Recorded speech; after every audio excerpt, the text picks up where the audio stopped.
Bienvenidos a la materia Patrimonio y Turismo Sustentable.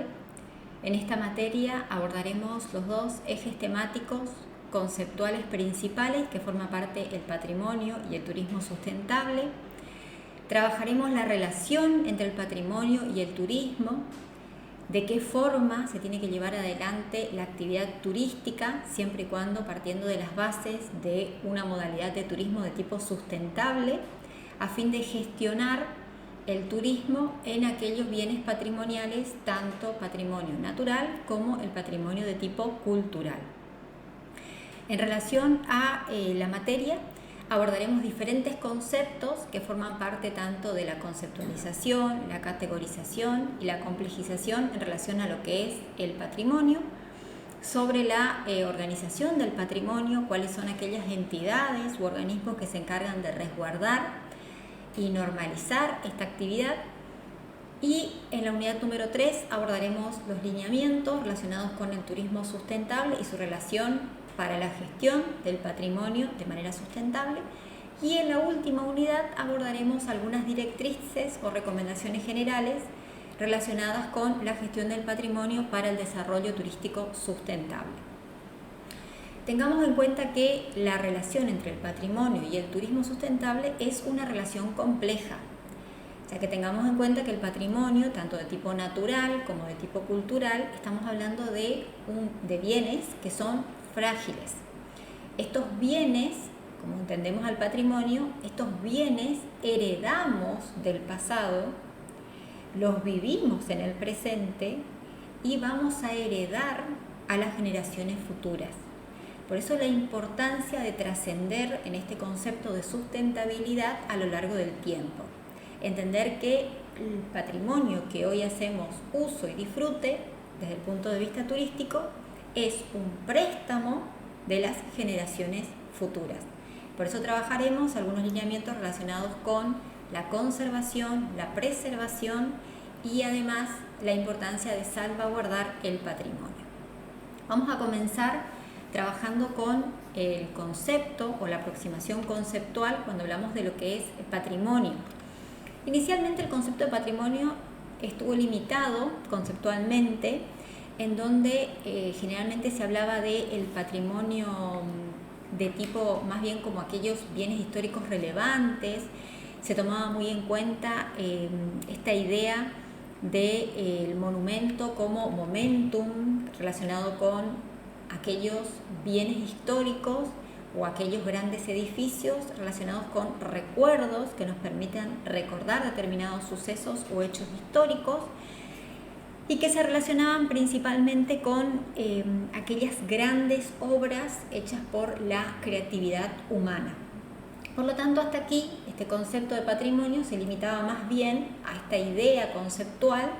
del patrimonio desde el punto de vista más bien tangible. ¿Sí? Esta idea de los grandes monumentos, de los grandes edificios, estos bienes altamente relevantes y relacionados con la creatividad humana. A partir del siglo XX, el concepto de patrimonio se comenzó a expandir y se comenzó a vincular con otros campos y con otras áreas. Fueron varias los aspectos que colaboraron en la expansión de este concepto de patrimonio. Inicialmente el patrimonio se comienza a vincular con esta idea de identidad, es decir, con todos aquellos valores, con todos aquellos usos, costumbres, normas que le son propios a justamente la identidad de una persona y a su vez de manera colectiva a varias personas, por lo tanto a un pueblo, a una región, a un país. Con lo cual, en esta vinculación del patrimonio con la identidad, ya comenzamos a visualizar, o se comenzó a visualizar a principios del siglo XX, la idea de incorporar no solamente a los bienes de tipo tangibles, como la limitación conceptual anteriormente mencionada, sino ir pensando y repensando al patrimonio, incorporando a los bienes intangibles, que justamente tiene que ver con esos usos, costumbres, conocimientos que le son propios a determinada sociedad. A su vez se profundiza la admiración por la naturaleza. Esta idea, si bien la admiración por la naturaleza viene desde tiempos antiguos, la idea de poner en valor a la naturaleza, uno de los principales aportes los realizó Estados Unidos en esta idea de preservar a la naturaleza, ya que Estados Unidos fue el primer país en crear parques nacionales. De hecho, el primer parque nacional o el parque nacional más antiguo es el Parque Yellowstone y data del año 1872, con lo cual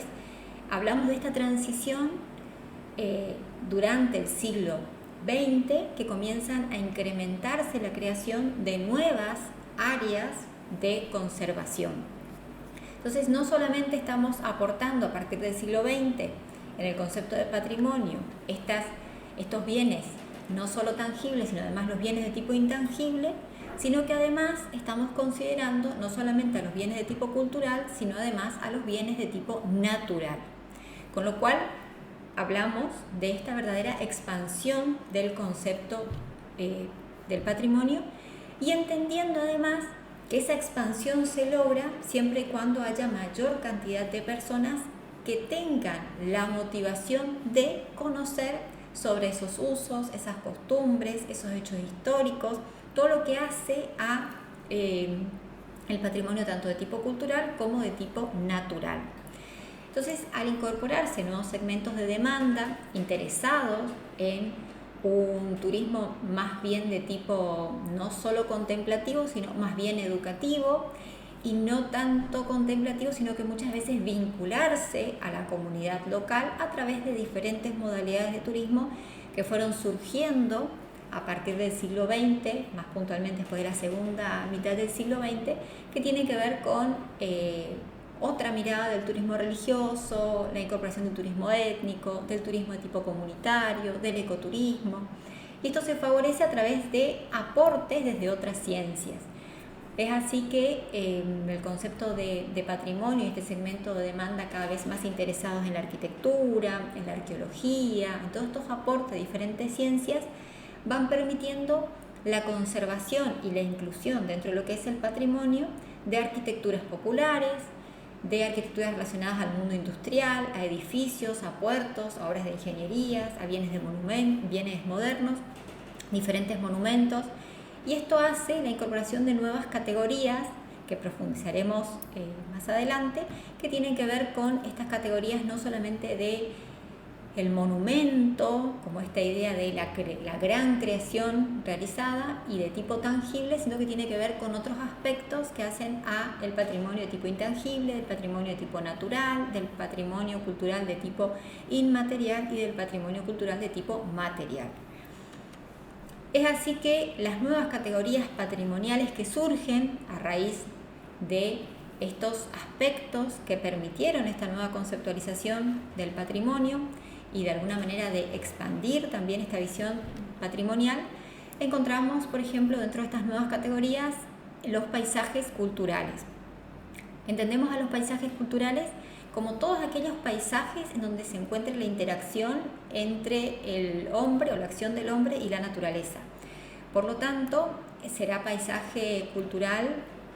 por ejemplo, cualquier ciudad, cualquier pueblo, pero también tiene que ver con algún uso que se haga del suelo, por ejemplo, terrazas de cultivo, por ejemplo, tiene que ver con aspectos relacionados con el paisaje de tipo cultural. Entonces, siempre donde vamos a encontrar esta relación entre la acción del hombre y la naturaleza. Esto está dentro de una categoría del patrimonio, denominada paisajes culturales. Otra categoría del patrimonio son los denominados itinerarios culturales. Si bien los itinerarios culturales comienzan con la incorporación del Camino de Santiago de Compostela como patrimonio mundial, los itinerarios culturales cada vez más han incorporado y se han desarrollado en diferentes partes del mundo, y no solamente relacionados a hechos de tipo religiosos o netamente culturales, como es el caso de Santiago de Compostela, que tiene que ver con una modalidad más bien religiosa y de peregrinación,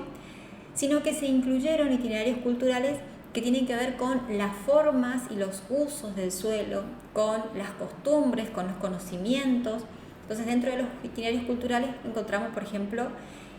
por mencionar algunos, la Ruta de la Seda. En el caso de la imagen que ustedes están observando, forma parte del sistema vial andino. Este sistema vial andino es conocido como Chapac Clan, que tiene, significa Camino del Poderoso. Esto forma parte de antecedentes de los pueblos incaicos, y el itinerario cultural recorre 6 países. Por lo tanto, el itinerario cultural no se limita solamente a la vía de comunicación, a la vía de desplazamiento, sino que el itinerario cultural engloba todos aquellos elementos que conllevan y acompañan esa vía, que hace uso, por ejemplo, la gastronomía, las danzas, que forma parte de, en este caso puntual, del camino andino, hace referencia a usos, costumbres, gastronomías, danza, formas arquitectónicas de 6 países unidos por un mismo itinerario cultural. Y también, a partir de estas significaciones o caracterizaciones de estas categorías patrimoniales, podemos entender la importancia que tienen cada una de estas categorías. Luego encontramos el patrimonio moderno. El patrimonio moderno es, si se quiere, una de las incorporaciones a las categorías patrimoniales más nuevas. Esto comienza a partir de la incorporación de arquitecturas que son modernas, también a la incorporación de ciudades. De hecho, este concepto o esta categoría patrimonial de patrimonio moderno inicia con la incorporación de Brasilia como patrimonio de la humanidad, y después como dentro de la categoría de patrimonio moderno. Y es así que dentro de lo que es el patrimonio moderno no solamente encontramos bienes que tienen que ver con bienes de tipo inmueble, como son los edificios, sino que también hablamos de bienes que son muebles, y hablamos dentro del patrimonio moderno no solamente de edificios, sino también de determinados lugares que, si bien no hacen referencia a un hecho histórico o a alguna categoría arquitectónica en particular, sino que se relaciona a un momento histórico. Dentro del patrimonio moderno, por ejemplo, podemos mencionar el campo de concentración de Auschwitz, podemos mencionar el Memorial de Paz de Hiroshima, como también podemos mencionar que está dentro de esta categoría de patrimonio moderno la cárcel de Sudáfrica, donde estuvo detenido Nelson Mandela. Por lo tanto, son sitios que, si bien no están reconocidos por su arquitectura, como estarían otros edificios incluidos dentro del patrimonio moderno, sí están incluidos dentro de la categoría de patrimonio moderno porque forman parte de hechos de la humanidad que no deberían repetirse. Por eso muchos autores mencionan a esta parte del patrimonio moderno como el patrimonio del nunca más. Con lo cual podemos observar que dentro de cada una de las categorías se observa un amplio marco conceptual que caracteriza a cada uno de ellos. Esto relacionado a lo que comentábamos al inicio de esta expansión del concepto de patrimonio.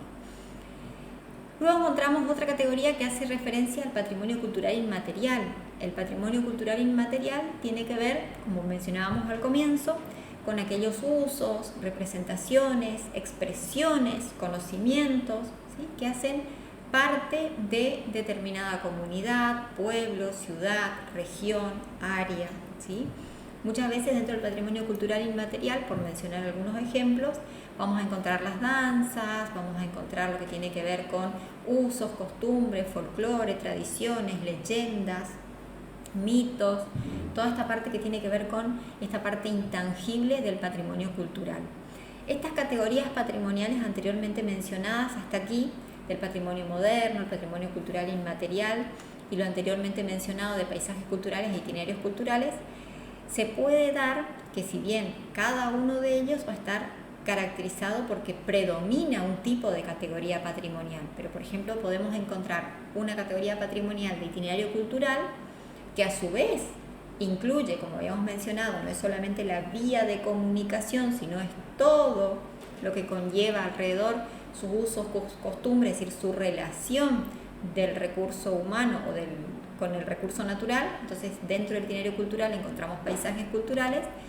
que por supuesto estarán dados por elementos del patrimonio moderno,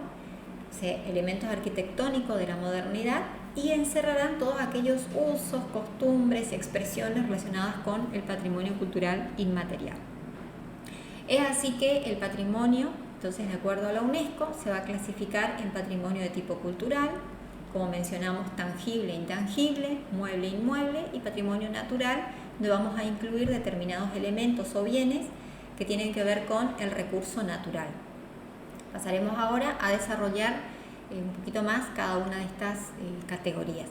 Si bien aquí no está, además de lo que es el patrimonio cultural y el patrimonio natural, UNESCO reconoce a patrimonios que no son ni bienes culturales ni bienes naturales, sino que los denomina bienes mixtos. Entonces vamos a encontrar una categoría dentro de la UNESCO denominadas bienes mixtos. Y estos bienes mixtos hacen más bien relación a este comportamiento o relación de justamente el recurso humano con este recurso de tipo natural, que estaría dentro de la categoría anteriormente mencionada de paisajes culturales. Como patrimonio natural vamos a encontrar principalmente las formaciones físicas y biológicas, hábitat de especies tanto vegetales como de animales que se encuentran en peligro de extinción, y los paisajes culturales, como habíamos mencionado, que podría ser la fusión de algún modo, por ejemplo, de cultivo en relación con usos, costumbres que tenga determinada comunidad sobre el recurso propiamente natural. En este caso, las imágenes que acompañan a la diapositiva, ustedes pueden observar las terrazas de cultivo de arroz en las cordilleras de Filipinas, que esto entra dentro de lo que forma parte de los paisajes culturales, esto que hablábamos de la interacción entre el hombre y el recurso natural, y forman parte del patrimonio natural. Dentro de las formaciones físicas y biológicas podemos mencionar, además del hábitat de especies animales y vegetales en peligro, podemos mencionar los arrecifes de corales, como por ejemplo hay en Australia, y la imagen que acompaña la diapositiva tiene que ver con las Islas Galápagos, también forman parte del patrimonio de tipo natural, y en este caso con la conservación de determinadas especies, tanto animales como vegetales, que se encuentran en peligro. ¿Sí? Ahí en la imagen aparece la tortuga gigante, que quizás es como más icónico y reconocido por todos para poder entender esta importancia del patrimonio de tipo natural. Dentro del patrimonio cultural encontramos los bienes intangibles, como habíamos mencionado, los bienes tangibles, y dentro de los bienes tangibles encontramos los muebles y los inmuebles. Recordemos, patrimonio cultural intangible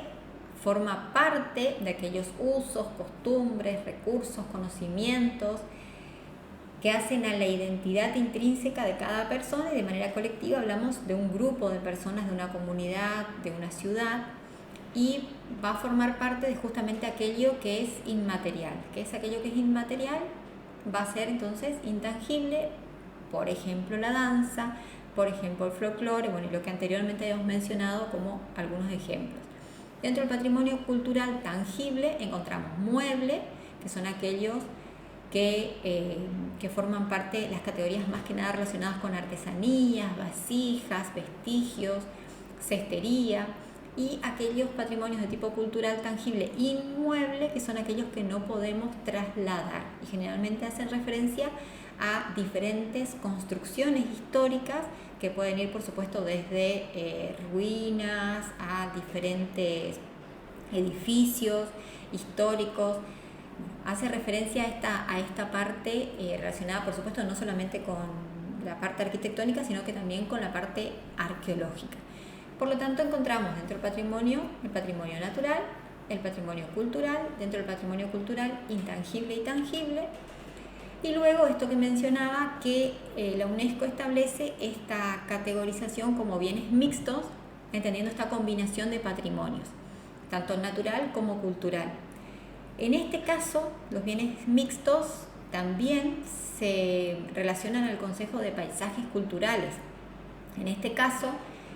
relacionado a la combinación de patrimonio, podemos mencionar como un claro ejemplo la ciudadela de Machu Picchu, en donde encontramos una característica natural por la zona geográfica donde se desplaza y se construyó la ciudadela, y todas aquellas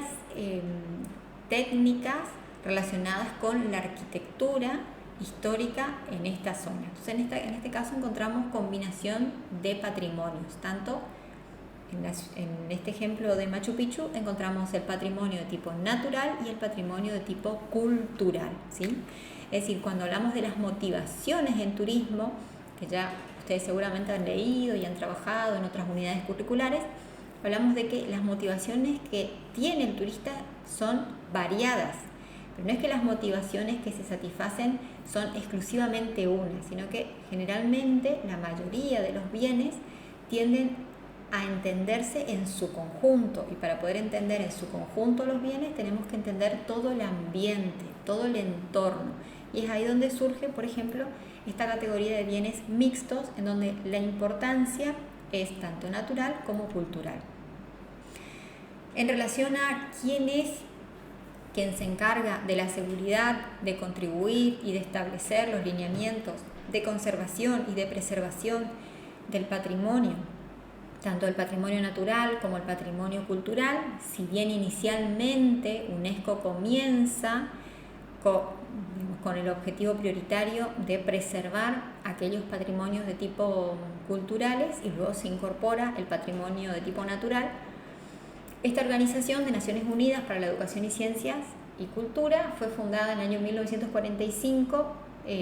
ni bien concluye la Segunda Guerra Mundial. Actualmente su sede está en París. Bueno, y el objetivo es contribuir a la paz, a la seguridad del mundo a través de los 3 campos pilares que forman parte de la educación, la ciencia y de la cultura. UNESCO es el organismo a nivel internacional, entonces, que regula el patrimonio, y que a su vez UNESCO establece una lista de patrimonios considerados de valor universal excepcional.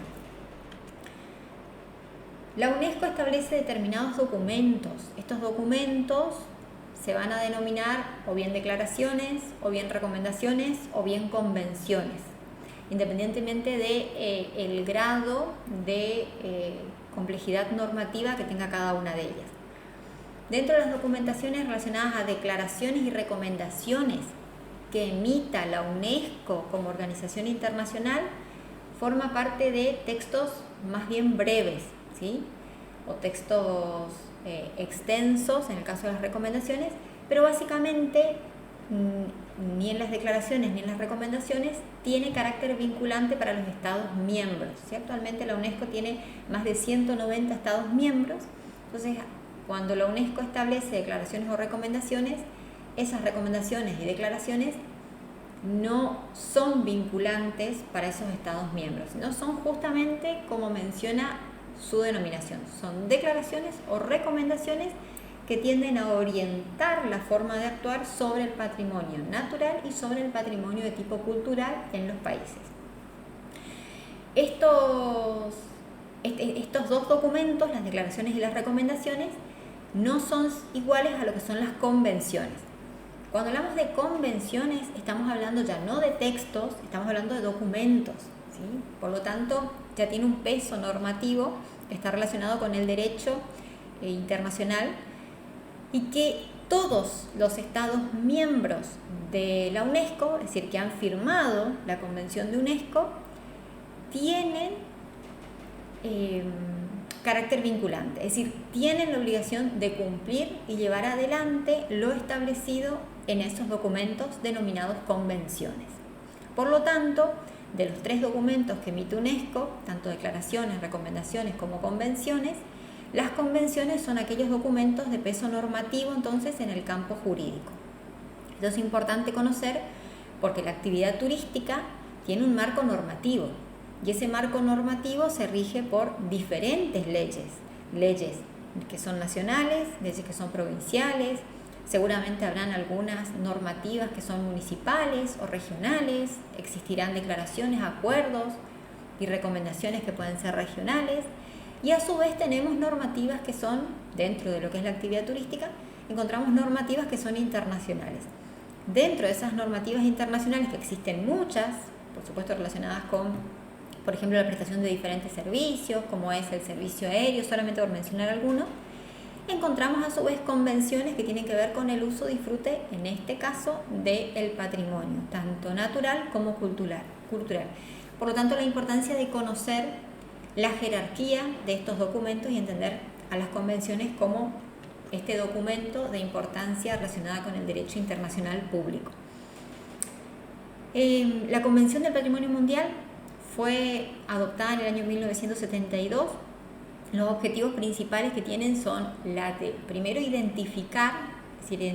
cuáles son los patrimonios naturales y culturales que sean más significativos, más importantes o que sean más vulnerables en relación a esta posibilidad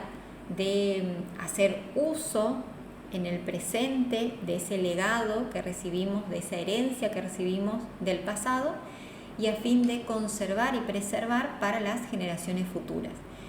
Se identifica y se establecen aquellos lineamientos para su protección y conservación. En algunos casos también, que vamos a encontrar, se establecen normativas o recomendaciones dentro de la Convención relacionadas a la preservación, es decir, a evitar posibles efectos negativos sobre esos bienes de tipos naturales o esos bienes de tipo cultural. Entonces, esta identificación, protección, conservación se da en los ámbitos tanto del patrimonio natural y patrimonio cultural. A partir del año 1972, ustedes recuerden que hablamos de que la UNESCO como organismo internacional se constituye después de la Segunda Guerra Mundial, es decir, a partir de 1945. Con lo cual, a partir del año 1972 se adopta esta Convención del Patrimonio Mundial y se incluye dentro de lo que hasta el momento se incluía exclusivamente el patrimonio mundial de tipo cultural, al patrimonio natural también.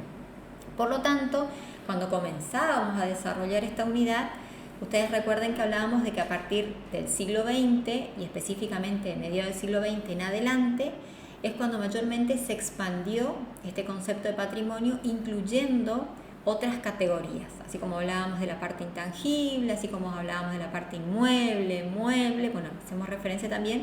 en la Convención, es la primera vez que se identifica y se incluye la protección del patrimonio tanto cultural como natural. En esta Convención se introduce este término de valor universal excepcional, que lo van a encontrar en el material o en las páginas de búsqueda y demás bajo las siglas de corta UE, y que ese valor universal excepcional la UNESCO va a establecer a través de esta convención, la UNESCO a través de esta convención estableció cuáles son esos diferentes criterios para considerarlos de valor universal excepcional. Dentro de esos criterios que establecen criterios o requisitos para que un patrimonio natural o cultural se pueda incorporar como valor universal excepcional, encontramos, recuerden, hablamos siempre de bienes naturales y bienes culturales, es decir, para ambos es exactamente los mismos requisitos. Estos tienen que ser únicos, irreemplazables y auténticos. Si bien además de estos requisitos, UNESCO establece a través de la Convención una serie de requisitos dentro de los bienes naturales y de los bienes culturales que complementan cada uno de estos tres criterios principales. Entonces, el bien natural o cultural debe ser único, es decir, se refiere a bienes que existan en un un solo lugar del mundo, por eso son considerados de valor universalmente excepcional, irreemplazable, es decir, que su destrucción sería irreparable. Esto no aplica solamente para los bienes culturales, sino también para los bienes naturales. En el caso de que exista, por ejemplo, alguna deforestación a determinada mata o bosque o zona de humedales o manglares, bueno, esto se vuelve irreparable, por lo tanto aplica, como decíamos, tanto para los bienes naturales como culturales, y que sea auténtico, es decir, que no haya sufrido restauraciones profundas o modificaciones, pero que desnaturaricen su origen, ¿sí?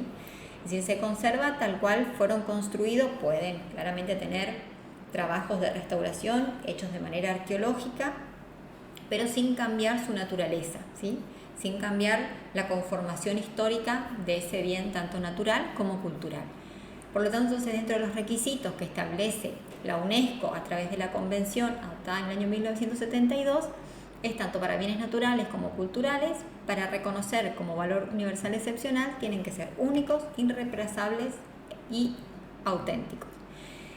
Aquí ustedes van a encontrar la página de la UNESCO, esto solamente mostramos a modo de ejemplo. Ustedes en el material van a encontrar también actividades relacionadas con ingresar a la página de la UNESCO y conocer, y van a poder observar que en la lista del patrimonio mundial uno ingresa y puede ir buscando por país cuáles son aquellos bienes de patrimonio mundial natural y bienes de patrimonio mundial cultural que están incluidos dentro de la lista como bienes de valor universalmente excepcional. Y van a encontrar la leyenda dentro de cada una de la lista, de cada uno de los bienes. Van a encontrar la leyenda como se observa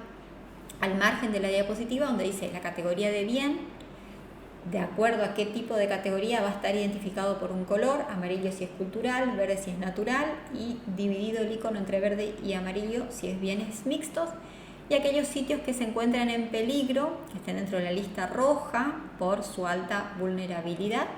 van a estar marcados en color también rojo, con un rombo si es cultural, redondo si es bienes natural, y bienes mixtos, justamente el icono repartido en ambos colores. Por lo tanto, a través de la incorporación como también una herramienta de trabajo a la hora de el día de mañana ustedes elaborar su oferta turística, diseñar, llevar adelante planes estratégicos, ya sea que se desarrollen en el ámbito público o en el ámbito privado, es importante conocer esta herramienta y del acceso que tenemos todos a la lista del patrimonio mundial y conocer cuáles son estas categorías de conservación. Bien, como consideraciones finales ya de esta unidad número 1, una vez que hemos definido o intentado definir estas aproximaciones conceptuales a lo que es el patrimonio, entender la complejidad y la cantidad de bienes que se incorporan dentro de este concepto de patrimonio, entendemos al patrimonio entonces como la base sobre la cual la humanidad construye su memoria colectiva y su identidad. Esto que hablábamos no solamente desde el punto de vista de usos y costumbres de una persona en particular, sino también de una región, de un país, de un área. Es lo que nos hace identificarnos con una cultura, con una lengua, con una forma de vivir concreta. El patrimonio cultural, esto que mencionamos en varias oportunidades, es el legado que recibimos del pasado, es la herencia que recibimos del pasado, vivimos en el presente y vamos a heredar, vamos a transmitir a las generaciones futuras. Por lo tanto, la preservación mundial es una necesidad vital para todos los pueblos y todos aquellos que realicen actividades económicas relacionadas con la incorporación del patrimonio mundial a su oferta o a su actividad tienen la responsabilidad de protegerlo y transmitirlo en el mejor estado posible. Por eso hablábamos a lo largo de la clase entre este concepto de preservación y conservación, en el mejor estado posible para las generaciones futuras, para que puedan disfrutar de él y comprender también su pasado y la importancia justamente de transmitir a las generaciones futuras. Esta es una de las grandes o de los grandes desafíos que todo profesional en turismo tiene a la hora de desarrollar ofertas o modalidades de turismo que incluyan a patrimonios de la humanidad. Ustedes recuerden tanto bienes de tipo natural como de bienes de tipo cultural. Bien, con esto finalizamos el desarrollo de la unidad número 1. Les invitamos a realizar las actividades que se encuentran propuestas en el material y que muchas de ellas hacen referencia justamente a ingresar a la página de la UNESCO, conocer sobre las caracterizaciones de la convención y conocer también la lista de patrimonio mundial que están incorporados desde nuestro país. Muchas gracias por su atención.